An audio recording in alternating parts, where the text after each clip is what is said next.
guys sa medium heat para hindi masunog yung ating marinated beef. So, kailangan talaga slow fire lang. And then, drop na yung ating marinated beef. So, please check guys yung aking ingredients ng marinated beef kasi ilalagay ko po dito sa description box. Okay? So, ganun lang po yun. Kailangan natin na i-mix lagi. Huwag natin pababayaan para di masunog yung ating marinated beef. Okay guys?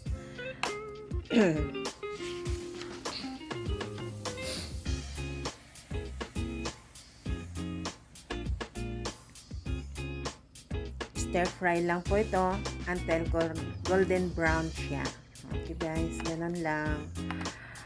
So, basta po ang gagawin nyo is, wag nyo lang po talagang ihahay ang fire para hindi siya masunog. Okay? And ito, tingnan nyo po itong texture niya. Ganito lang ka golden brown.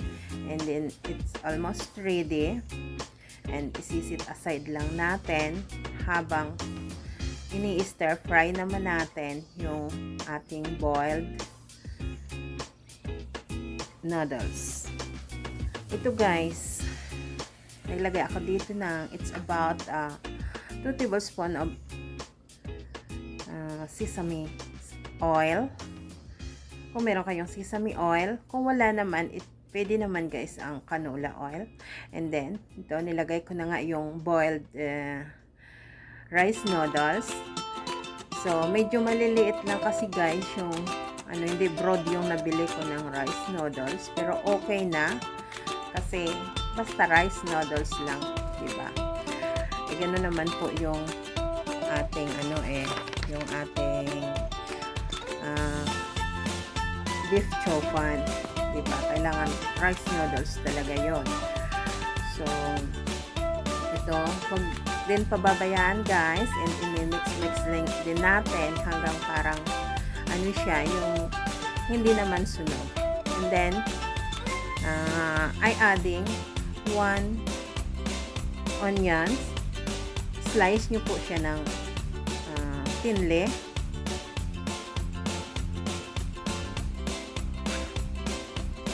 Ito po, it's about a cup or 1.5 cups ng bean sprouts. Sorry. Yung bean sprouts po guys. Okay. Mix po para hindi masunog yung pinakailalim ng ating niluluto.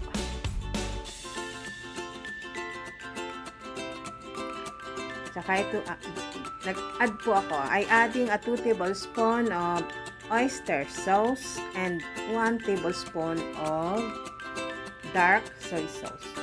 Guys, itong dark soy sauce, sweet na po ito. Kasi,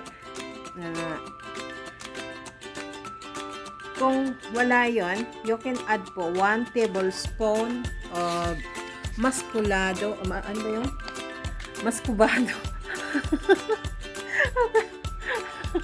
Mascubado sugar. Natatawa ako. Kung gusto nyo po ng very healthy version, you can add mascubado sugar. Yung brown sugar dito guys. Ganon. And then, mix. Para po, maiwasan natin ang pagkasunog niya. Okay?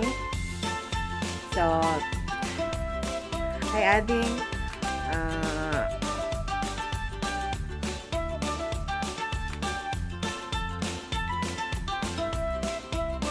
black pepper, coarse guys. Meron akong coarsely black pepper, nandiyan po. At saka ito, we're going to add na yung ating stir fry beef. Ayan, i-mix din natin to. Kasi, di ba, boiled naman na itong noodles. Ganun, i-mix-mix na lang natin. And then, yung ating scallions or chives or spring onions. So, i-add lang natin. Ganito lang ito, guys. How simple, di ba? Napaka-simple niya, guys, and very budget friendly. Di ba? Easy lang tong gawin. So, napaka-healthy. At kung talagang gusto nyo po, guys, na very, very healthy, you can add carrots or bell peppers. Ito, guys, I'm adding 1 tablespoon ng dark soy sauce. Nasabi ko na to kanina, no? Dark soy sauce. And then, ayan, mag-sprinkle lang tayo ng toasted sesame seeds. At saka, counting for garnish lang po yung ating beansprouts. Nasa sa inyo po how much ang gusto nyong ilagay ng beansprouts. Kung hindi kayo mahilig sa beansprouts, kahit ano lang, guys, kahit half cup lang, nasa sa inyo yon. Kung saan kayo happy, then go. Diba? Ganun lang yun eh. Kung saan tayo happy, hindi naman po lahat-lahat sundin natin kung ano yung nandito sa aking description. So, ayun ito, guys. It's almost done. Naka-plating na siya. Inilagay ko na siya sa platter. Ready to serve. Ayun. Try na natin. I'm sure, guys, masarap siya. Yes, masarap. And sabi ko nga sa inyo, very budget friendly. So, healthy na. At saka, masarap pa. So, kayang-kaya ng bulsa. Okay, guys? Napakasarap na ito.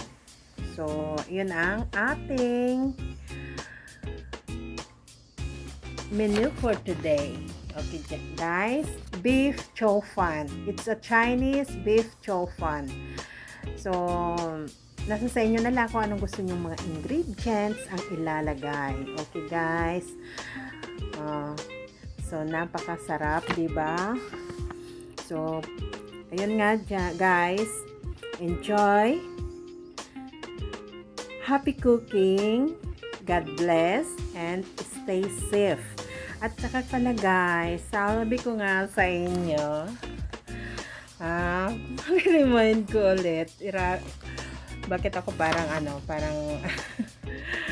please subscribe my channel and press the bell button to get notification every time I post a new recipe or video. Please, guys.